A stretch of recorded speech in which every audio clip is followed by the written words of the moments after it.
আসসালামু আলাইকুম। সবাইকে স্বাগত জানাচ্ছি আমার দেশ মিড ডে নিউজে। সঙ্গে আছি আমি মাহবুবুর রহমান ইমন।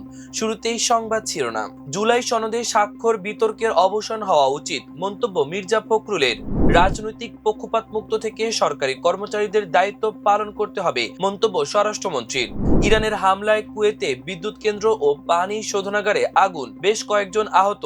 মন্দিরের জমি নিলামে কিনলেন মুসলিমরা, মসজিদ নির্মাণের পরিকল্পনা।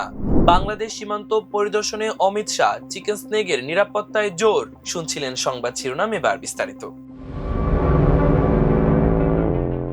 স্থানীয় সরকার মন্ত্রী ও বিএনপির মহাসচিব মির্জা ফখরুল ইসলাম আলমগীর বলেছেন, জুলাই সনদ বাস্তবায়ন নিয়ে বিভ্রান্তির চেষ্টা করা হচ্ছে। জুলাই সনদে যেসব রাজনৈতিক দল স্বাক্ষর করেছে সেখানে পরিষ্কার করে বলা আছে যেসব বিষয়ে রাজনৈতিক দলগুলো একমত হতে পারেনি, নির্বাচনের মাধ্যমে যারা রাষ্ট্র পরিচালনার দায়িত্বে আসবে সেই দলের ম্যানিফেস্টো অনুযায়ী তারা কাজ করবে। বিষয়টি কেন জানি আমরা অ্যাভয়েড করে যাচ্ছি। রোববার দুপুর 12:15টার দিকে রাজধানীর ইঞ্জিনিয়ার্স ইনস্টিটিউশনে 24-এর গণঅভ্যুত্থানে জীবন উৎসর্গকারী শহীদ সাংবাদিকদের প্রতি শ্রদ্ধা জানানো এবং ফ্যাসিবাদী শাসনে গণমাধ্যমের ভূমিকা শীর্ষক আলোচনা সভায় তিনি এসব কথা বলেন। তিনি বলেন, জুলাই সনদ বিতর্কের অবসান হওয়া উচিত, একটা আলাপ আলোচনার মাধ্যমে সমাধান হওয়া উচিত। এ বিষয়ে সংসদে একটি কমিটি গঠন করা হয়েছে। আমাদের আহ্বান থাকবে, বিরোধী দল আসবে, এই কমিটিতে যোগ দেবে, আলোচনার মাধ্যমে সমাধান করবে। মন্ত্রী বলেন, জুলাই আন্দোলনে যে নতুন রাষ্ট্র গঠনের সুযোগ সৃষ্টি করেছে তা বাস্তবায়ন করতে হবে। আমাদের আস্থা বিশ্বাস আছে আমরা ন্যায় ও ইনসাফের রাষ্ট্র গঠন করতে পারবো। বিএনপি যে প্রতিশ্রুতিগুলো দিয়েছে সেগুলো বাস্তবায়ন করার চেষ্টা করছে সরকার। স্বরাষ্ট্রমন্ত্রী সালাউদ্দিন আহমেদ বলেছেন, জনপ্রত্যাশা পূরণে সরকারি কর্মকর্তা কর্মচারীদের সম্পূর্ণ রাজনৈতিক পক্ষপাতমুক্ত থেকে দেশপ্রেম, সততা ও পেশাদারিত্বের সঙ্গে দায়িত্ব পালন করতে হবে। তিনি বলেন, সিভিল সার্ভিস রাষ্ট্রের প্রধান চালিকা শক্তি। বিগত 17 বছরের প্রশাসনিক রাজনীতিকরণের ধারা থেকে বেরিয়ে এসে জনপ্রশাসনকে জনগণের প্রকৃত সেবকে রূপান্তরিত করতে হবে। বর্তমান সরকারের প্রতি জনগণের সুউচ্চ প্রত্যাশা রয়েছে এবং তা পূরণে প্রশাসনের প্রতিটি স্তরে স্বচ্ছতা ও জবাবদিহিতা নিশ্চিত করতে হবে।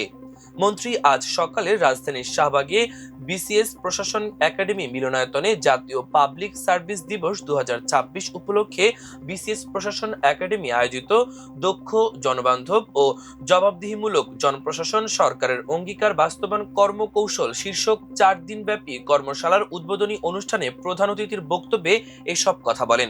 জনপ্রশাসন মন্ত্রণালয়ের সিনিয়র সচিব মোহাম্মদ এহসানুল হকের সভাপতিত্বে অনুষ্ঠানে বিশেষ অতিথি হিসেবে বক্তব্য দেন বিসিএস প্রশাসন একাডেমির রেক্টর মোহাম্মদ আলতাফুল আলম। স্বাগত বক্তব্য রাখেন মুখ্য আলোচক, জনপ্রশাসন মন্ত্রণালয়ের অতিরিক্ত সচিব মোহাম্মদ মনিরুল ইসলাম। মন্ত্রী বলেন, শুধুমাত্র আনুষ্ঠানিক কর্মশালা বা উচ্চ পর্যায়ের দৃষ্টি আকর্ষণের জন্য কর্মসূচি প্রণয়নের কোনো যৌক্তিকতা নেই, যদি না তা জনগণের প্রকৃত কল্যাণে আসে। সিভিল সার্ভিসের কর্মকর্তাদের উদ্দেশ্যে তিনি বলেন, আপনারা এই সমাজের সবচেয়ে সুবিধাপ্রাপ্ত একটি অংশ, তাই নিজেদের শাসক মনে না করে জনগণের সেবক হিসেবে জনসেবায় আত্মনিয়োগ করতে হবে। দেশে সঠিক নীতি প্রণয়নের স্বার্থে পরিসংখ্যান ব্যবস্থার আমূল সংস্কারের উপর জোর দিয়ে সালাউদ্দিন আহমেদ বলেন, বিগত রেজিমের সময় রাজনৈতিক উদ্দেশ্যে দেশের সব পরিসংখ্যান ধ্বংস করা হয়েছে। আদমশুমারি, কৃষি উৎপাদন কিংবা পার ক্যাপিটা ইনকাম অর্থাৎ মাথাপিছু আয়, সব ক্ষেত্রেই ভুল তথ্য পরিবেশন করা হয়েছে। তিনি বলেন, সঠিক নীতি প্রণয়নের জন্য বাংলাদেশ পরিসংখ্যান ব্যুরো সবচেয়ে গুরুত্বপূর্ণ মন্ত্রণালয় বা সংস্থা রূপান্তরিত করা দরকার। দেশের অর্থনৈতিক ভিত্তি মজবুত করতে কৃষি ও রেমিটেন্স খাতকে সর্বোচ্চ অগ্রাধিকার দেওয়ার কথা উল্লেখ করে মন্ত্রী বলেন, বাংলাদেশ এখনো কৃষি ও কৃষকদের উপর ভর করে দাঁড়িয়ে আছে, তাই আমাদের কৃষি, মৎস্য ও প্রাণী সম্পদ খাতের উপর ভিত্তি করে এগ্রো ইন্ডাস্ট্রি বা কৃষি নির্ভর শিল্প গড়ে তুলতে হবে। পাশাপাশি দেশের বিশাল জনসংখ্যাকে দক্ষ জনশক্তিতে রূপান্তরের জন্য ভোকেশনাল ট্রেনিং বা কারিগরি শিক্ষাকে গুরুত্ব দিতে হবে। একই সঙ্গে দেশের ক্রমবর্ধমান জন্মহার নিয়ন্ত্রণে ফ্যামিলি প্ল্যানিং ডিপার্টমেন্টকে পুনরায় সক্রিয় করার বিষয়টিও সরকারের ভাবনায় রয়েছে। স্বরাষ্ট্রমন্ত্রী বলেন, নীতি বা পলিসি মূলত সরকারের উচ্চ পর্যায়ে এবং রাজনৈতিক ম্যান্ডেটের আলোকে প্রণীত হয়। ব্যুরোক্রেসির কাজ হলো সেই নীতির আলোকে কর্মসূচি নির্ধারণ, প্রকল্প প্রণয়ন ও আইএমইডির তদারকির মাধ্যমে প্রকল্প সুষ্ঠুভাবে বাস্তবায়ন করা। তিনি কর্মকর্তাদের উদ্দেশ্যে বলেন, নিয়মের বাইরে কোনো কার্যক্রম চালানো যাবে না। নির্বাচিত সরকারের যে নির্বাচনী ইশতেহার এবং 31 দফা অঙ্গীকার রয়েছে, যার ওপর জনগণ ম্যান্ডেট দিয়েছে, তা বিধি মোতাবেক বাস্তবায়ন করাই আপনাদের মূল দায়িত্ব। ইরানের হামলায় কুয়েতে একটি বিদ্যুৎ উৎপাদন কেন্দ্র ও সমুদ্রের পানি শোধনাগারে একটি অংশে আগুন লেগেছে। আগুন নিভাতে গিয়ে ফায়ার সার্ভিসের কয়েকজন কর্মী ও এক বেসামরিক শ্রমিক আহত হয়েছেন। গতকাল শনিবার কুয়েতের ফায়ার সার্ভিস এক বিবৃতিতে এ তথ্য জানিয়েছে।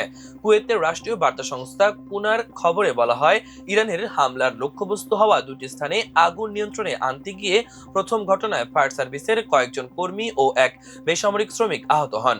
পরে তাদের উদ্ধার করে চিকিৎসার জন্য হাসপাতালে নেওয়া হয়। এর আগে কুয়েতের বিদ্যুৎ, পানি ও নবায়নযোগ্য জ্বালানি মন্ত্রণালয় জানায়, গতকাল ভোরে ইরানের হামলার পর একটি বিদ্যুৎ উৎপাদন ও সমুদ্রের পানি শোধনাগারের একটি অংশে আগুন লাগে। ঘটনাটি এমন সময় ঘটল যখন যুক্তরাষ্ট্র ও ইরানের মধ্যে পাল্টাপাল্টি হামলা অব্যাহত রয়েছে। কুয়েতে যুক্তরাষ্ট্রের সামরিক স্থাপনা রয়েছে। গত জুনে পাকিস্তানের মধ্যস্থতায় যুক্তরাষ্ট্র ও ইরানের মধ্যে যুদ্ধবিরতি ও স্থায়ী শান্তি চুক্তির লক্ষ্যে একটি সমঝোতা স্মারক সই হলেও সাম্প্রতিক সময়ে দুই পক্ষে আবারও উত্তেজনা বেড়েছে। যুক্তরাজ্যের পিটারবরো শহরে স্থানীয় সিটি কাউন্সিল একটি মুসলিম সংস্থার কাছে এক খণ্ড জমি বিক্রি করে দিয়েছে। ইউনাইটেড কিংডম ইসলামী মিশন নামে ওই মুসলিম সংস্থা সেখানে একটি মসজিদ ও ইসলামিক সেন্টার নির্মাণ করতে চাইছে। এতে ক্ষুব্ধ হয়েছে হিন্দু সম্প্রদায়, কারণ ওই জমিতে তাদের মন্দির ছিল বলে দাবি করেছে তারা। তবে যে জমির ওপর মন্দিরটি প্রতিষ্ঠিত তার মালিক পিটারবরো সিটি কাউন্সিল দাবি করেছে যে তারা তাদের স্বাভাবিক জমি নিষ্পত্তি নিয়ম অনুসরণ করেছে, তাদের আইনি ক্ষমতার মধ্যে থেকেই কাজ করেছে এবং ধর্মীয় পছন্দের পরিবর্তে পরিকল্পনা, মূল্যায়ন ও প্রশাসনিক মানদণ্ডের ভিত্তিতে দরপত্র যাচাই করেছে। পিটারবরো সিটি কাউন্সিল তাদের প্রায় 500 মিলিয়ন পাউন্ডের ঋণ পরিশোধের লক্ষ্যে সম্পত্তিটি উন্মুক্ত বাজারে বিক্রি করে। সর্বোচ্চ দরদাতা হিসেবে মসজিদ গ্রুপকে জায়গাটি বরাদ্দ দেওয়া হয়েছে। জমিটি নিয়ে আইনি লড়াই করছে হিন্দু সম্প্রদায়।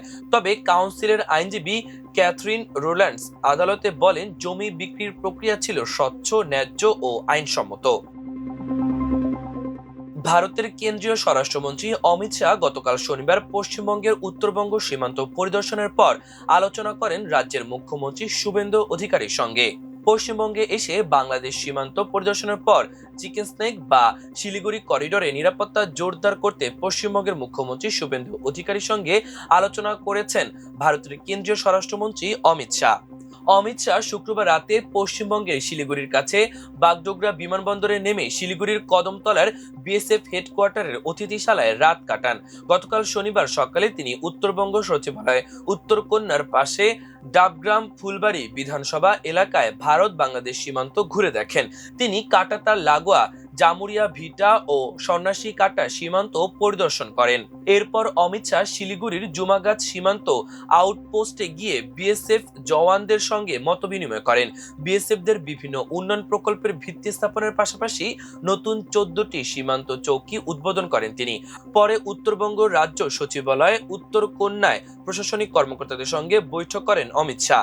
সেখানে তিনি পশ্চিমবঙ্গের মুখ্যমন্ত্রী শুভেন্দু অধিকারীর সঙ্গে বৈঠকে চিকেন স্নেক বা শিলিগুড়ি করিডোরের নিরাপত্তা নিয়ে কথা বলেন বলে বৈঠক সূত্র জানিয়েছে।